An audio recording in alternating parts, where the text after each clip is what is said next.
വേദവ്യാസ ഋഷി അനുഷ്ടുപ് ഛന്ദ ശ്രീ വിശ്വരൂപോ മഹാവിഷ്ണുർദേവതാ ഛന്ദ ഋഷിഛന്ദോ ദേവതാ ശുക്ലാംബരധരം വിഷ്ണും ശശിവർണം ചതുർഭുജം പ്രസന്നവദനം ധ്യായേത് സർവവിഘ്നോപശാന്തയേ. ശാന്താകാരം ഭുജഗശയനം പത്മനാഭം സുരേശം വിശ്വാകാരം ഗഗനസദൃശം മേഘവർണം ശുഭാംഗം ലക്ഷ്മീകാന്തം കമലനയനം യോഗിഹൃദ്ധ്യാനഗമ്യം വന്ദേ വിഷ്ണും ഭവഭയഹരം സർവലോകൈകനാഥം.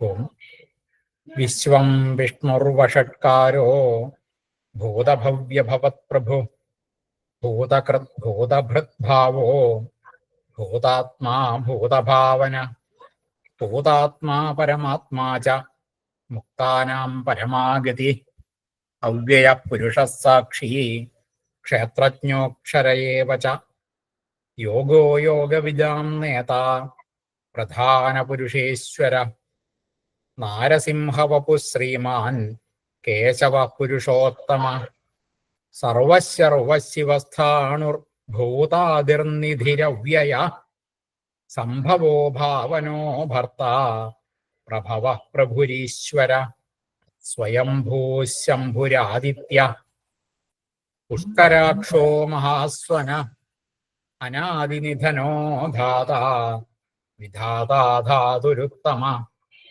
അപ്രമേയോ ഹൃഷീകേശ പത്മനാഭോമരപ്രഭു വിശ്വകർമാ മനുസ്ത്വഷ്ടാ സ്ഥവിഷ്ഠസ്ഥവിരോ ധ്രുവ അഗ്രാഹ്യ ശാശ്വത കൃഷ്ണോ ലോഹിതാക്ഷ പ്രതർദന പ്രഭൂതസ്ത്രികുബ്ധാമ പവിത്രം മംഗളം പരം ഈശാന പ്രാണദ പ്രാണോ ജ്യേഷ്ഠശ്രേഷ്ഠ പ്രജാപതി ഹിരണ്യഗർഭോ ഭൂഗർഭോ മാധവോ മധുസൂദന ഈശ്വരോ വിക്രമീ ധന്വീ മേധാവീ വിക്രമ ക്രമ അനുത്തമോ ദുരാധരിഷ കൃതജ്ഞ കൃതിരാത്മവാൻ സുരേശ ശരണം ശർമ്മ വിശ്വരേതാ പ്രജാഭവ അഹ സംവത്സരോ വ്യാള പ്രത്യയ സർവദർശന അജഃ സർവേശ്വര സിദ്ധ സിദ്ധി സർവാദിരച്യുത വൃഷാകപിരമേയാത്മാ സർവയോഗ വിനിസൃത വസുർവസുമനാ സത്യസമാത്മാ സംമിതഃ സമ അമോഘ പുണ്ഡരീകാക്ഷോ വൃഷകർമാ വൃഷാകൃതി രുദ്രോ ബഹുശിരാ ബഭ്രുർവിശ്വയോനിശുചിസ്രവാ അമൃതശ്ശാശ്വതസ്ഥാണുർവരാരോഹോ മഹാതപാ സർവഗ സർവവിദ്വാനുർവിശ്വക്സേനോ ജനാർദ്ദന വേദോ വേദവിദവ്യംഗോ വേദാംഗോ വേദവിത്കവി ലോകാധ്യക്ഷ സുരാധ്യക്ഷോ ധർമാധ്യക്ഷ കൃതാകൃത ചതുരാത്മാ ചതുർവ്യൂഹശ്ചതുർദംഷ്ട്രശ്ചതുർഭുജ ഭ്രാജിഷ്ണുർഭോജനം ഭോക്താ സഹിഷ്ണുർജഗദാദിജ അനഘോ വിജയോ ജേതാ വിശ്വയോനി പുനർവസു. അപ്പൊ ഇതില് കഴിഞ്ഞ ക്ലാസ് കഴിഞ്ഞതിന് ശേഷം എനിക്ക് ഒരാൾ മെസ്സേജ് അയച്ചിട്ട് ഒരു അർത്ഥം ഒന്നുകൂടി വിശദീകരിക്കാൻ വേണ്ടി പറഞ്ഞിരുന്നു. അതായത് കൃതാകൃത എന്നുള്ളതിന്റെ അർത്ഥം. കൃതാകൃത അത് എന്താണെന്നൊന്ന് കൃത്യമായിട്ട് മനസ്സിലായില്ല എന്ന് പറഞ്ഞിട്ടുണ്ടായിരുന്നു. അപ്പോ സാധാരണ നിലയ്ക്ക് കൃതം എന്ന് പറഞ്ഞാൽ ചെയ്യപ്പെട്ടത്, അകൃതം എന്ന് പറഞ്ഞാൽ ചെയ്യപ്പെടാത്തത് എന്നാണ്. അപ്പൊ എന്താണ് കൃതാകൃതം, കൃതാകൃത എന്ന് പേര് വരാൻ കാരണം എന്ന് പറഞ്ഞാല് ഈ ലോകത്തില്, ഈ പ്രപഞ്ചത്തില് പല പല വിഷയങ്ങള് നമുക്ക് അനുഭവത്തിൽ വരുന്നതുണ്ട്. എന്നാൽ അനുഭവത്തിൽ വരാത്ത കാര്യങ്ങളും ധാരാളമായിട്ട് ഉണ്ട്. എല്ലാമൊന്നും നമ്മുടെ അനുഭവത്തിൽ വരുന്നില്ല. അപ്പോൾ അനുഭവത്തിൽ വരുന്ന കാര്യം ആവുമ്പോൾ അത് ചെയ്തു വെച്ചതാണ് എന്ന് നമുക്ക് തോന്നും. അപ്പൊ അതൊക്കെയാണ് കൃതങ്ങൾ. അനുഭവത്തിൽ വരാത്തതൊക്കെ നേരത്തെ തന്നെ അവിടെ ഉണ്ട്. അത് അനുഭവത്തിൽ വരാത്തതും നമുക്ക് ചെയ്യപ്പെടാത്തതായിട്ടാണ് നമ്മളെ സംബന്ധിച്ച് അനുഭവപ്പെടുക. അപ്പൊ കൃതം അകൃതം, അപ്പൊ ഓരോ ജീവാത്മാവിനെ സംബന്ധിച്ചും തോന്നുന്ന വിഷയങ്ങളാണ് ഈ കൃതാകൃതങ്ങളായിട്ട് പൊതുവെ വരിക. അപ്പൊ ചെയ്യപ്പെട്ടതും ചെയ്യപ്പെടാത്തതുമായിട്ടുള്ള എല്ലാം അതിൻ്റെയൊക്കെ ആള്, ചെയ്യപ്പെടുന്നതിൻ്റെ ആള്, ചെയ്യപ്പെടാത്തതിൻ്റെയും ആള്. അപ്പൊ ഈ ചെയ്തു എന്നുള്ളതും ചെയ്തില്ല എന്നുള്ളതും നമുക്ക് സാധാരണ സാമാന്യ ജനങ്ങൾക്ക് അനുഭവത്തിൽ വരുന്ന കാര്യങ്ങളാണ്. അപ്പോൾ അതൊക്കെയാണ് നമ്മൾ സ്തുതിക്കുക. അപ്പൊ അതാണ് കൃതാകൃത എന്ന് പറയുന്നത്. പിന്നെ ഏതായിരുന്നു? ഇപ്പൊ ഭ്രാജിഷ്ണുർ ഭോജനം, അത് നമ്മൾ പറഞ്ഞതല്ലേ അല്ലേ? അതെ, പറഞ്ഞു. ഇനിയിപ്പോ അടുത്തതാണ് നമുക്ക് നോക്കേണ്ടത്. ഉപേന്ദ്രോ വാമന പ്രാംശു അമോഘശുചിരുർജിത അതീന്ദ്ര സംഗ്രഹ സർഗോ ധൃതാത്മാ നിയമോയമ. അതാണ് നമുക്കിനി മനസ്സിലാക്കേണ്ടത്. ഉപേന്ദ്ര വാമന പ്രാംശു അമോഘ ശുചി ഊർജിത അതീന്ദ്ര സംഗ്രഹ സർഗ ധൃതാത്മാ നിയമ യമ. അപ്പൊ ഇത്രയാണ് ഉള്ളത്. അപ്പൊ ഓരോന്നായിട്ട് നോക്കാം. ആദ്യം ഉപേന്ദ്ര. ഉപ ഇന്ദ്ര വാക്കുകൊണ്ട് നമ്മൾ പലരും മനസ്സിലാക്കിയിട്ടുണ്ടാവും ആരാണ്, എന്ത് കാരണം കൊണ്ടാണ് ഉപേന്ദ്രനായത് എന്ന് മനസ്സിലാക്കിയിട്ടുണ്ടാവും. ഉപേന്ദ്രൻ എന്നുള്ള വാക്കിന്റെ അർത്ഥം ഇന്ദ്രന്റെ അടുത്ത് എത്തിയ ആള് എന്നൊക്കെ അർത്ഥമാണ്. ഉപേന്ദ്രൻ, ഇന്ദ്രന്റെ അടുത്ത് എത്തിയ ആള്. അതായത് രണ്ട് അർത്ഥത്തില് ഒക്കെ ഉപേന്ദ്രൻ എന്നുള്ള വാക്ക് പറയാറുണ്ട്. പിന്നെ ഇന്ദ്രന്റെ ഒരു സഹോദരൻ തന്നെ ആയിട്ട് വരുന്നു എന്നുള്ള അർത്ഥത്തില് ഉപ ഇന്ദ്രൻ. കാരണം ഇന്ദ്രന്റെ സഹോദരനായിട്ട് വരാനുള്ള കാരണം എന്താണ്? ഈ വാമനാവതാരം ഉണ്ടല്ലോ. ഇന്ദ്രൻ എന്ന് ഈ ഇന്ദ്രന്റെ അമ്മ ആരാണ്? അതിഥിയാണ്. ആ അതിഥിയുടെ മകനായിട്ട് മഹാവിഷ്ണു ജനിച്ചിട്ടുണ്ട്. ആ അവതാരമാണ് നമുക്കൊക്കെ അറിയാം, വാമനാവതാരം. അപ്പോ അതിഥിയുടെ മകൻ, ഇന്ദ്രന്റെ അമ്മയായ അതിഥിയുടെ മകൻ. അപ്പൊ അതുകൊണ്ട് ഉപേന്ദ്രൻ, ഇന്ദ്രന്റെ സഹോദരൻ, ഇളയ സഹോദരൻ എന്നുള്ള അർത്ഥത്തിൽ ഉപ ഇന്ദ്രൻ എന്നുള്ള പേര് കിട്ടി. പിന്നെ വേറെ ഒരു ഇതുണ്ട്. ഒരു യാഗം ചെയ്തിട്ടുള്ള ഒരു വിഷയമുണ്ട്. യാഗം ചെയ്തു.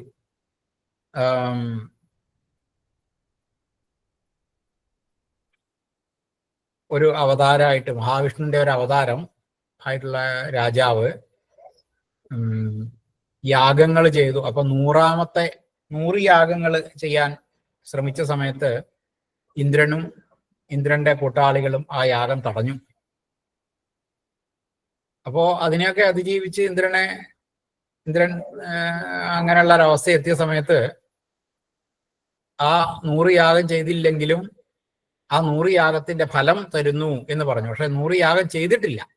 അപ്പൊ അതുകൊണ്ട് ഇന്ദ്രനാണ് 100 യാഗങ്ങൾ ചെയ്ത ശതക്രതു എന്ന് അറിയപ്പെടുന്നത് ഇന്ദ്രനാണ്.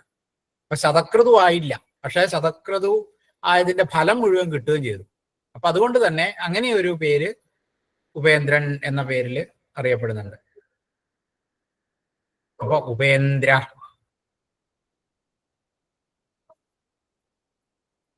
ഇന്ദ്രൻ എന്ന് പറഞ്ഞാൽ ആരാണ്?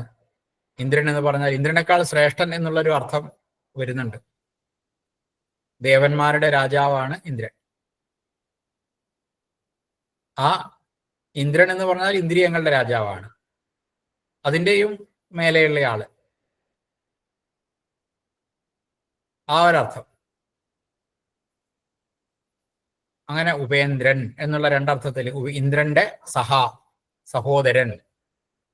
പിന്നെ ഈ യാഗത്തിന്റെ വിഷയത്തിലും അങ്ങനെ ഒരു ഉപേന്ദ്ര പദവി കിട്ടി എന്ന് പറയാറുണ്ട്. അപ്പൊ ഇങ്ങനെ രണ്ടർത്ഥത്തിലാണ് ഉപേന്ദ്രൻ എന്നുള്ള പദം വന്നത്.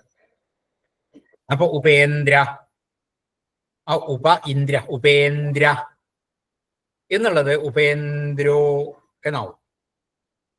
അടുത്തത് വാമന. വാമന എന്ന് പറഞ്ഞാൽ എന്ത് കാരണമാണ് നമുക്കറിയാം. അപ്പം ഭഗവാന്റെ ഒരവതാരാണ് വാമനാവതാരം.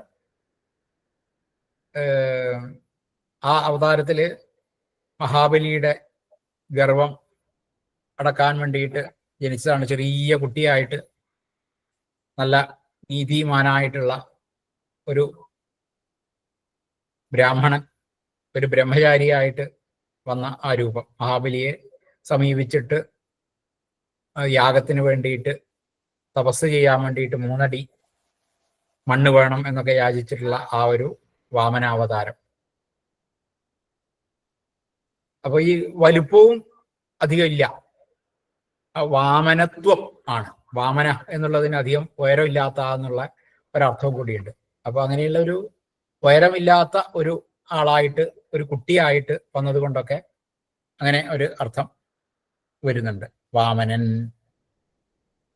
അപ്പൊ ഉപേന്ദ്ര വാമന, അപ്പൊ ഉപേന്ദ്രോ വാമന എന്ന് വരും. ഉപേന്ദ്രോ വാമന. അടുത്തത് പ്രാംശു എന്നാണ്. ഉപേന്ദ്രോ വാമന പ്രാംശു. അപ്പൊ വാമന എന്നുള്ള വിസർഗം അതേപോലെ ഉച്ചരിക്കണം. ഉപേന്ദ്രോ വാമന പ്രാംശു. പ്രാംശു എന്ന് പറഞ്ഞാല് വളരെ വലിയ ശരീരമുള്ള ഒരാള്, വിശാലമായ ശരീരം, അങ്ങനെയുള്ള ആളെയാണ് പ്രാംശു എന്ന് വിളിക്കുക. അത് ഈ വാമനാവതാരമായിട്ട് ബന്ധപ്പെട്ട് തന്നെ ഇങ്ങനെ ഒരു രൂപത്തെ നമുക്ക് സങ്കല്പിക്കാൻ കഴിയും, പ്രാംശുവായിട്ടുള്ള രൂപം. വാമനാവതാരത്തിൽ ചെറിയ രൂപമായിരുന്നു, പിന്നെ അളക്കാൻ തുടങ്ങിയ സമയത്ത് വലിയൊരു രൂപം സ്വീകരിച്ചു. അപ്പോ അങ്ങനെ ഉള്ള ഒരു രൂപവും കൂടി സ്വീകരിച്ചത് കൊണ്ട് പ്രാംശു എന്നുള്ള പേര്. ആ ഭഗവാൻ ആ വിശ്വരൂപത്തെ അങ്ങോട്ട് സ്വീകരിച്ചല്ലോ. ഓരോ ചുവടുവെപ്പിലും ഭൂമി, സ്വർഗം ഇതൊക്കെ അളന്നിട്ടുള്ള ആ ഒരു, അപ്പൊ അങ്ങനെയുള്ള ആ വലിയ രൂപം സ്വീകരിച്ചത് കൊണ്ടാണ് പ്രാംശു എന്നുള്ള പേര് വരാൻ കാരണം. അപ്പൊ ഉപേന്ദ്രോ വാമന പ്രാംശു. അടുത്തത് അമോഘ. അമോഘ, അമോഘ. അമോഘ എന്ന് പറയുമ്പോ വലിയ, വളരെ മഹത്തായിട്ടുള്ള ഒരു ഉദ്ദേശം, ആ ഉദ്ദേശത്തിന്റെ പൂർത്തീകരണത്തിന് വേണ്ടിയിട്ട്, പൂർത്തീകരണമായിട്ട് പ്രവർത്തിക്കുന്ന ഒരാള്. സാധാരണക്കാര് ചിലപ്പോ ഇത് ലക്ഷ്യമൊന്നുമില്ലാത്തതാണ് എന്നൊക്കെ പറയും, പക്ഷെ അത് കരുതുന്ന പോലെ നിസ്സാരമായിരിക്കില്ല. വളരെ വലിയ ഒരു അർത്ഥമായിട്ട്, പ്രവൃത്തിയായിട്ട് വരും. കാരണം അങ്ങനെ കൃത്യമായിട്ടുള്ള കാഴ്ചപ്പാട് ഉള്ള ആള് ആവുന്ന സമയത്താണ് ഈ നിസ്സാരമല്ലാതെ വലിയ വലിയ തരത്തിൽ ആ വിഷയങ്ങൾ നീങ്ങുക. അപ്പൊ അങ്ങനെ കൃത്യമായിട്ട് ഉദ്ദേശം പൂർത്തീകരണത്തോടു കൂടിയിട്ട് പ്രവർത്തിക്കുന്ന, കാണുന്നവർക്ക് അതൊരു കാര്യമല്ല എന്നൊക്കെ തോന്നും. ഇപ്പൊ ചിലരിപ്പോ നിസ്സാരമായിട്ട് പറയുകയാണെങ്കിൽ ഒരാൾ ഒരു സ്ഥലത്ത് ഒരു എന്തെങ്കിലും ഒരു സാധനം അപ്പുറത്തെ ഇങ്ങനെ കുറേശ്ശെ ആയിട്ട് ഇങ്ങനെ നടക്കുന്നു, എന്തെങ്കിലും കൊണ്ടേക്കുന്നു. അപ്പോ കാണുന്നവർക്ക് തോന്നേ ഇതെന്തെന്നായത്, ഇതൊക്കെ ഒന്നായിട്ട് കൊണ്ടുപോയാൽ പോരെയെന്ന്. പക്ഷെ കുറെ പ്രാവശ്യം ഇങ്ങനെ ചെയ്തു വരുമ്പോ ആണ് മനസ്സിലാവുക അതിനെ കൊണ്ട് കുറെ കാര്യങ്ങൾ നടന്നിട്ടുണ്ട് എന്ന്. അപ്പോൾ കാണുന്നവർക്ക് ഇതൊരു നിസ്സാരമായിട്ട് തോന്നുമെങ്കിലും അനുഭവത്തിൽ വരുമ്പോൾ വളരെ വലിയ വിശാലമായ കാഴ്ചപ്പാടോട് കൂടിയിട്ട് ചെയ്ത ഒരു സംഗതിയായിട്ട് അനുഭവപ്പെടും.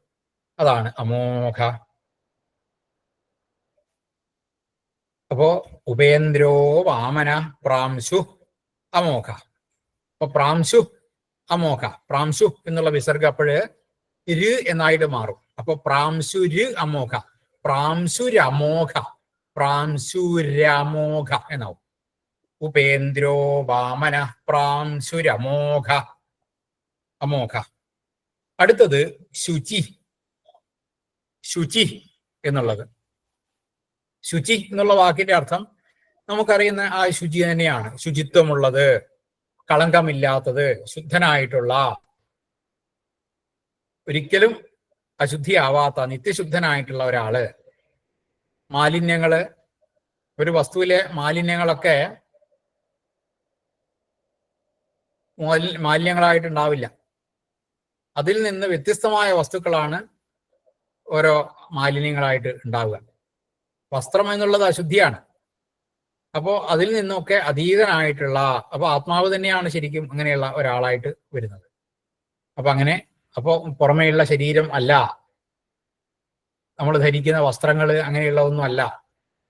അപ്പൊ അതുകൊണ്ട് തന്നെയാണ് ശുചി എന്നുള്ളത് ഒരു പേര്. അപ്പോ ഉപേന്ദ്രോ വാമന പ്രാംശുരമോഘ ശുചി. അടുത്തത് ഊർജിത. ഊർജിത, ജി രണ്ട് ജകാരമുണ്ട്. ഊർജിത. ഊർജിത എന്ന് പറഞ്ഞാല് ഊർജിതനായിട്ടുള്ള, ഊർജത്തോട് കൂടിയിട്ടുള്ള എന്ന് നമ്മൾ വിചാരിക്കുന്ന ഒരർത്ഥമുണ്ട്. അത് തന്നെയാണ് ഒരർത്ഥം. അപ്പോ അങ്ങനെയുള്ള ആൾക്കാർക്ക് എന്താ, ധാരാളമായിട്ട് ശക്തി, ഊർജം ഉണ്ടാവും. അനന്തമായിട്ടുള്ള ശക്തി, ഒരിക്കലും അവസാനിക്കില്ല. ആ ശക്തി കുറെ കഴിഞ്ഞത് ആ ശക്തി അങ്ങോട്ട് ക്ഷീണിച്ചു, ശക്തി തീർന്നുപോയി, അങ്ങനെയില്ല. ശക്തി ഒരിക്കലും തീരാത്തൊരവസ്ഥ, ധാരാളമായിട്ട് അനന്തമായിട്ടുള്ള ശക്തി. അതുപോലെ ചൈതന്യത്തിനൊരു കുറവും ഉണ്ടാവില്ല, അനന്തമായ ചൈതന്യം. ഇതൊക്കെയുള്ള ആള് ശരീരത്തില് ഏത് ഭാഗത്തായാലും അവിടെയൊക്കെ നമ്മൾ ഒരു പ്രത്യേക ഭാഗം കണ്ടാൽ അവിടെയും ചൈതന്യമുണ്ട്, ശക്തിയുണ്ട്. അങ്ങനെയൊക്കെയുള്ള ഒരു രൂപം. ഇതൊക്കെ ആത്മാവിന്റെ ശക്തി, ചൈതന്യം, ഇതൊക്കെ തന്നെയാണ്. അപ്പോൾ ഇനി പറയുന്നതിന്റെ ഉദ്ദേശം, ഈ മഹാവിഷ്ണു സർവവ്യാപിയായിട്ടുള്ള ആളാണ്, ഒരേ ഒരു ആത്മാവാണ്. അതുകൊണ്ട് തന്നെ എല്ലാ ശക്തികളുടെയും ഉറവിടമാണ്. ഒരേ ഒരാളായതുകൊണ്ട് തന്നെ എല്ലാ ശക്തികളും ഈ ഒരാളിൽ നിന്നാണ് ഉണ്ടാകുന്നത്. അതാണ് എല്ലാ ശക്തികളുടെയും ഉറവിടം. ഊർജിതം, ഊർജിതൻ, ഊർജത്തെ ഉള്ളയാള്, ഊർജമുള്ളയാള്, ഊർജത്തെ കൊടുക്കുന്നയാള് എന്നൊക്കെ അർത്ഥം ആയിട്ട് എടുക്കാം. അപ്പോ ഉപേന്ദ്രോ വാമന പ്രാംശുരമോഘ ശുചി ഊർജിത. അപ്പൊ ശുചി, ഊർജിത ഓടി വരുമ്പോഴ് ശുചി എന്നുള്ള വിസർഗം ര് എന്നാവും. ശുചിര് ഊർജിത, ശുചിരൂർജിത, ശുചിരൂർജിത എന്നാവും. ഉപേന്ദ്രോ വാമന പ്രാംശുരമോഘ ശുചിരൂർജിത. അമോഘ ശുചിരൂർജിത. ഉപേന്ദ്രോ വാമന പ്രാംശുരമോഘ ശുചിരൂർജിത. അടുത്തത് അതീന്ദ്ര. അതീന്ദ്ര, അതീന്ദ്ര, ഇന്ദ്ര, ഇന്ദ്രനെ അതി ആയിട്ടുള്ള ആള്.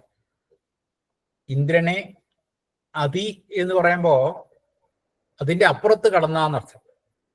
ഇന്ദ്രന്റെ അപ്പുറത്ത് കടന്നയാള് എന്നൊക്കെ അർത്ഥം വരും. എല്ലാ കാര്യത്തിലും, അറിവിന്റെ കാര്യത്തിലായാലും മഹത്വത്തിന്റെ കാര്യത്തിലായാലും ശക്തിയിലായാലും അങ്ങനെ എന്ത് എന്നില്ല, ചൈതന്യത്തിന്റെ കാര്യത്തിലായാലും ഒക്കെ ഇന്ദ്രനേക്കാൾ ഉയർന്നയാള്, അതാണ് അതീന്ദ്ര. ഇന്ദ്രൻ എന്ന് പറഞ്ഞാല് മനസ്സ്, ബുദ്ധി, അങ്ങനെയുള്ള ഉപകരണങ്ങളുമായിട്ട് ബന്ധപ്പെട്ട് നിൽക്കുന്നയാളാണ്. എന്നാൽ ആ മനസ്സിന്റെയും മനസ്സിനെയും പിന്നെ ബുദ്ധി ഇങ്ങനെയുള്ള ഉപകരണമായിട്ട് ബന്ധപ്പെട്ട് കിടക്കുന്ന ഒരാത്മാവുണ്ട്. ആ ആത്മാവിൻ്റെതാണ് ഈ ഇന്ദ്രൻ എന്ന് പറയുന്നത്. അപ്പോ അതുമായിട്ട് ഇതിനൊക്കെ ബന്ധമില്ലാത്തതെന്നല്ല, അതിൻ്റെയൊക്കെ അപ്പുറത്തായിട്ടുള്ള ഒരു ആത്മാവായിട്ട് വരുന്ന അതാണ് അതീന്ദ്ര എന്ന് വരിക. അപ്പൊ ഒരേ ഒരു ആത്മാവായിട്ടുള്ള ആള് എന്നർത്ഥം. അപ്പൊ ഉപേന്ദ്രോ വാമന പ്രാംശുരമോഹശുചിരോർജിത അതീന്ദ്ര. അടുത്തത് സംഗ്രഹ. സംഗ്രഹ സമ്യക് ഗ്രഹ, വേണ്ടതുപോലെ ഗ്രഹണം ചെയ്ത എന്നർത്ഥം. എന്താണ് വേണ്ടതുപോലെ ഗ്രഹണം ചെയ്ത? എല്ലാ ജീവികളെയും എല്ലാ വസ്തുക്കളെയും അവനവനിലേക്ക് അത് ഇങ്ങനെ പിടിച്ചു നിർത്തുക, പിടിച്ചിട്ട് അവനവനിലേക്ക് ഒന്നിച്ച് നിർത്തുന്ന ആള്, സംഗ്രഹിക്കുന്നയാൾ. സംഗ്രഹണ പാഠം എന്നൊക്കെ പറയാറില്ലേ? സംഗ്രഹിക്കുക, വേണ്ടതുപോലെ പിടിക്കുക, എല്ലാത്തിനെയും തന്നിലേക്ക് അടുപ്പിക്കുക. വേണ്ടതുപോലെ പിടിച്ചിട്ടുണ്ട്, അത് പുറത്തേക്ക് പോവില്ല. എല്ലാത്തിനെയും പിടിച്ചിട്ടുണ്ട്, സംഗ്രഹിച്ചു, വേണ്ടതുപോലെ ഗ്രഹണം ചെയ്തിട്ടുണ്ട്. അപ്പൊ ഈ ഏത് ചക്രമായാലും ശരി, ആ ചക്രത്തിന്റെ ഒക്കെ കേന്ദ്രം ആയിട്ടുള്ള ആള്, ആ ചക്രത്തിന് ആരക്കാലുകളൊക്കെ ഉണ്ടാവുമല്ലോ, ആ ആരക്കാലൊക്കെ എവിടെയാണോ കൂടിച്ചേരുന്നത് ആ ഒരു വിഷയം, അതൊക്കെയാണ് സംഗ്രഹ. അടുത്തത് സർഗ. ഇപ്പൊ അതീന്ദ്ര സംഗ്രഹ സർഗ. അതീന്ദ്ര സംഗ്രഹ സർഗ.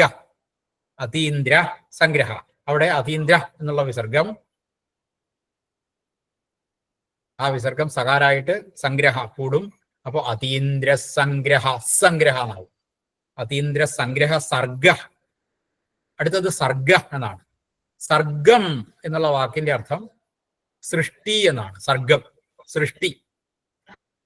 അപ്പൊ സൃഷ്ടി, സർഗ, സർഗപ്രക്രിയ എന്നൊക്കെയുള്ളത് സൃഷ്ടിയാണ്. അപ്പൊ തന്നിൽ നിന്ന് ഈ ലോകത്തെ മുഴുവൻ സൃഷ്ടിച്ചയാളാണ്. അങ്ങനെ സർഗ. അപ്പൊ സൃഷ്ടി, ലോകം മുഴുവൻ സ്വന്തം രൂപമായിട്ട് ഉള്ള സൃഷ്ടിക്കപ്പെട്ടതായിട്ടുള്ള ഈ ലോകം ഉണ്ടല്ലോ, ആ ലോകം മുഴുവൻ സ്വന്തം രൂപം തന്നെ ആയിട്ടുള്ളവൻ. എന്തൊക്കെയാണോ സൃഷ്ടിക്കപ്പെട്ടുള്ളത് അതൊക്കെ സ്വന്തം തന്നെ രൂപങ്ങളാണ്, അവനവന്റെ തന്നെ രൂപങ്ങളായിട്ട് ഉള്ളയാള്. അതൊക്കെയാണ് സർഗ. ഇതിന്റെയൊക്കെ കാരണം പറയുന്നത്, സൃഷ്ടി എന്നുള്ളത് വളരെ സൂക്ഷ്മം, സ്ഥൂലം, ഇതൊക്കെ സൃഷ്ടി എന്നുള്ളതിന്റെ അത് അതിന്റെ സ്ഥൂലവും സൂക്ഷ്മവും ഒക്കെ ആയിട്ടുള്ളത് ഈ ആളുടെ മഹാവിഷ്ണുവിന്റെ പറയുമ്പോൾ മഹാവിഷ്ണുവിന്റെ ഓരോരോ പ്രകടനങ്ങൾ മാത്രമാണ്, പ്രകടനമാണ്. അതാണ് സർഗ. അപ്പൊ അതീന്ദ്ര സംഗ്രഹ സർഗ. സർഗ എന്നുള്ളത് അതീന്ദ്ര സംഗ്രഹ സർഗോ എന്നാവും അടുത്ത പദമായിട്ട് ചേരുമ്പോ. അതീന്ദ്ര സംഗ്രഹ സർഗോ. പിന്നെ ധൃതാത്മാ. ധൃതാത്മാ, ധൃതമായ ആത്മാവോടുകൂടിയ. ധൃതം എന്നുള്ള ധരിച്ച. ധൃത ആത്മാ, ആത്മാവിനെ ധരിച്ച, സ്വയം പിന്തുണയ്ക്കുന്ന, അതാണ് സംഗ്രഹം. നേരത്തെ നമ്മൾ പറഞ്ഞു സംഗ്രഹം എന്ന് പറഞ്ഞു. അപ്പൊ അവിടെയൊക്കെ ഒരു ധരിക്കണം, സംഗ്രഹിക്കണം എന്നുണ്ടെങ്കിൽ അതിനെയൊക്കെ പിടിച്ചു നിർത്തണം. അപ്പൊ അതാണ് ധൃതം. ആ ഓരോരോ ആത്മാക്കളെയും ഓരോരോ ആത്മാവിനെയും പിടിച്ച് നിർത്തുന്ന ധൃതം ആയിട്ടുള്ള ആത്മാവോട് കൂടിയ. ഇതൊക്കെ പരസ്പരം ബന്ധപ്പെട്ട് കിടക്കുന്നതാണ്. ധൃതാത്മാ എന്നർത്ഥം. ആരാണോ അങ്ങനെയൊക്കെ ചെയ്യുന്നത് അതാണ് ധൃതാത്മാ. അടുത്തത് നിയമ. നിയമ. നിയമ. നിയമ എന്ന് പറഞ്ഞാല് ഈ നമ്മൾ സാധാരണ പറയുന്ന നിയമങ്ങൾ തന്നെ. നിയമത്തിന്റെ ആള്, നിയമനത്തിന്റെ അധികാരി, പ്രകൃതിയിലുള്ളതായ എല്ലാ തരത്തിലുള്ള ശക്തികൾ, പലതരത്തിലുള്ള ശക്തികളുണ്ട്. ആ ശക്തികളെ മുഴുവൻ നിയന്ത്രിക്കുക, അതിൻ്റെയൊക്കെ പെരുമാറ്റങ്ങൾക്ക് ഒക്കെ ഏത് തരത്തിൽ വേണം എന്നുള്ള തരത്തിലുള്ള ചിട്ടകൾ കൊടുക്കുക. ഈ പെരുമാറ്റച്ചട്ടം എന്നൊക്കെ പറയില്ലേ, ആ നിയമങ്ങളൊക്കെ നടപ്പിലാക്കിയ അല്ലെങ്കിൽ അത് കൊണ്ടുവന്ന ആള്, അത് അങ്ങനെ ആക്കുന്നതിനെയാണ് നിയമം എന്ന് പറയാം. നിയമം എന്ന് പറഞ്ഞാൽ നമ്മൾ പാലിക്കുന്നതാണ്. അപ്പൊ പാലിക്കാനായിട്ട് ഒരു വ്യവസ്ഥ ഉണ്ടാക്കുക, ആ വ്യവസ്ഥയ്ക്കാണ് നിയമം എന്ന് പറയാം. ആ വ്യവസ്ഥകളൊക്കെ ചെയ്തു വെച്ച ആള് നിയമ. അതായത് ലോകത്ത് എന്തൊക്കെ വേണം, ആരൊക്കെ എന്തൊക്കെ ചെയ്യണം. അപ്പോ സൂര്യൻ, ചന്ദ്രൻ, വായു, ജലം, ഈ ദിക്പാലന്മാര്, അതുപോലെ ജനനം, മരണം, ഇതൊക്കെ ഈ ഭഗവാന്റെ ഇച്ഛ കൊണ്ട് എന്ന് മാത്രമല്ല, ഭഗവാന്റെ ആജ്ഞയ്ക്കനുസരിച്ച് മാത്രമാണ് നടക്കുന്നത്. അതുകൊണ്ടൊക്കെ തന്നെ അതിൻ്റെയൊക്കെ ആള് നിയമ. അപ്പോ അതീന്ദ്ര സംഗ്രഹ സർഗ, അത് സർഗോന്നായി. അതീന്ദ്ര സംഗ്രഹ സർഗോ ധൃതാത്മാ നിയമ, നിയമോ. അടുത്തത് യമ. യമ, യമ എന്നുള്ള വാക്കിന് അതിന്റെ അർത്ഥം യമം ചെയ്യുന്ന ആള്. യമ സംയമിനാം വര എന്ന് നമ്മൾ കേട്ടിട്ടുണ്ടാവും, പലരും കേട്ടിട്ടുണ്ടാവും. യമൻ ആരാണ്? സംയമികളിൽ വെച്ച് വരനാണ് യമൻ. അതായത് എല്ലാത്തിനെയും സംയമനം ചെയ്യുവാൻ ശക്തിയുള്ള ആള് എന്നുള്ള അർത്ഥത്തിലാണ് യമ എന്നുള്ള പേര് വരാൻ കാരണം. ഈ പ്രകൃതിയിലുള്ള എല്ലാ ശക്തികളെയും തൻ്റെ നിയമപ്രകാരം നിയന്ത്രിക്കുന്ന വളരെ ശക്തനായിട്ടുള്ള ഒരു ശക്തി.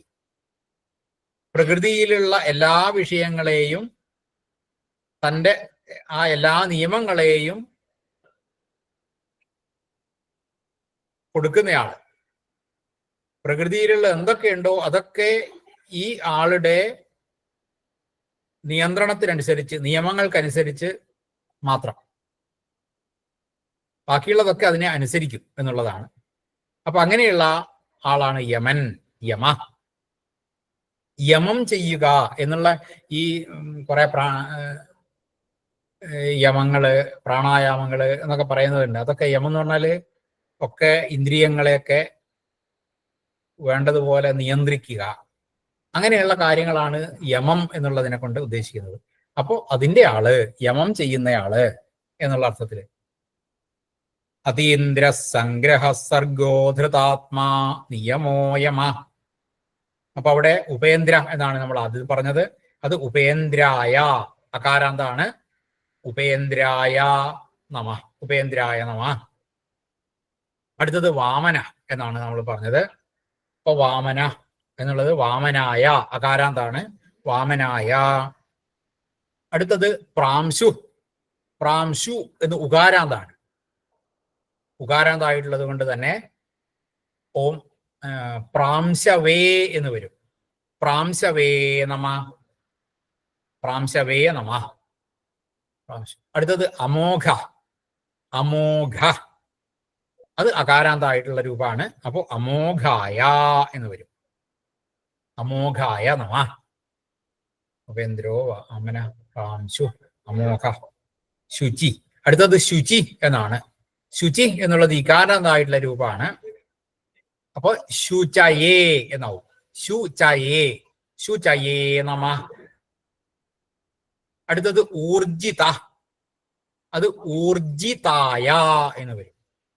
അകാരാന്താണ്. ഊർജിതായ, ഊർജിതായ നമ. ഉപേന്ദ്രോ വാമന പ്രാംശുരമോഹ ശുചി ഊർജിത. അതീന്ദ്ര. അതീന്ദ്ര എന്നുള്ളത് അകാരാന്താണ്. ഇന്ദ്ര, ഇന്ദ്ര അകാരാന്താണ്. അതീന്ദ്ര. അപ്പൊ അതീന്ദ്രായ എന്ന് രൂപം കിട്ടും. അതീന്ദ്രായ നമ. അതീന്ദ്ര. സംഗ്രഹ. അടുത്തത് സംഗ്രഹ എന്നാണ്. സംഗ്രഹ, സംഗ്രഹ അകാരാന്താണ്.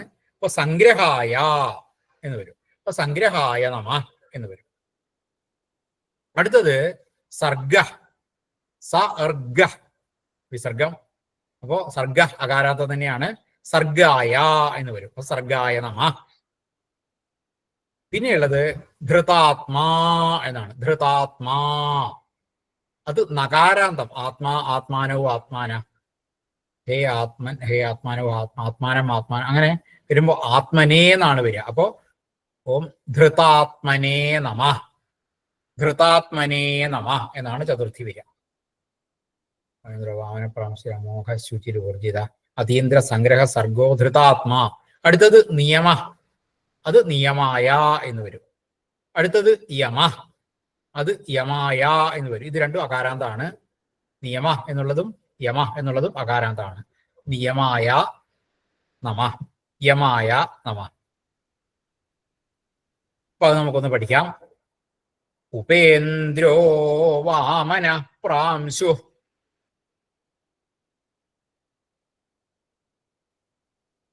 ഉപേന്ദ്രോ വാമന പ്രാംശു,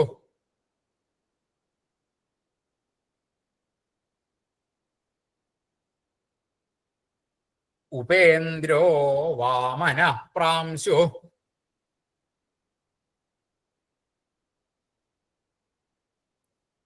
അമോഘശുചിരൂർജിത,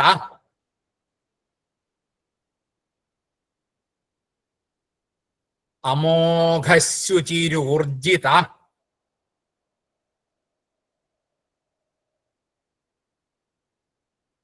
അമോഘശുചിരൂർജിത.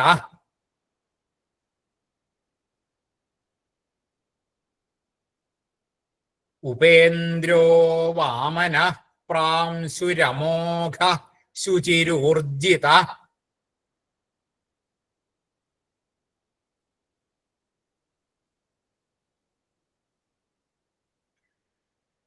അതീന്ദ്ര സംഗ്രഹ സർഗോ,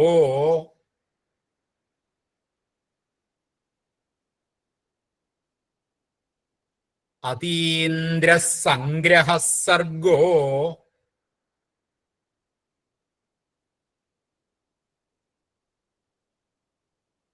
അതീന്ദ്ര സംഗ്രഹ സർഗോ.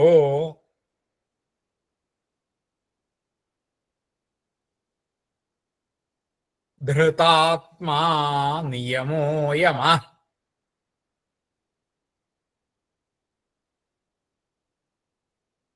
ധൃതാത്മാ നിയമോ യമ.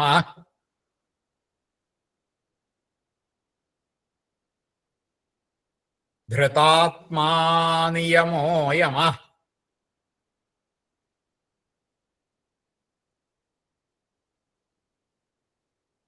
അതീന്ദ്ര സംഗ്രഹ സർഗോ,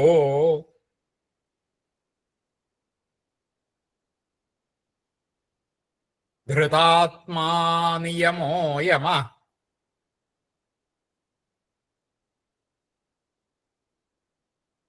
ഉപേന്ദ്രോ വാമന പ്രാംശുരമോഘ,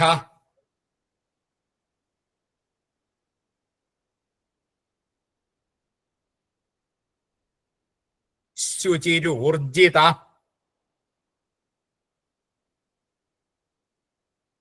അതീന്ദ്ര സംഗ്രഹ സർഗോ,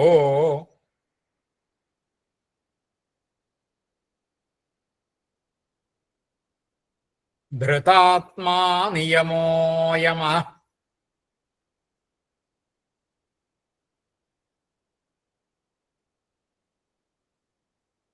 ആയിക്കോട്ടെ, ഇന്നിപ്പോ നമുക്ക് തൽക്കാലം ഇവിടെ അവസാനിപ്പിക്കാം.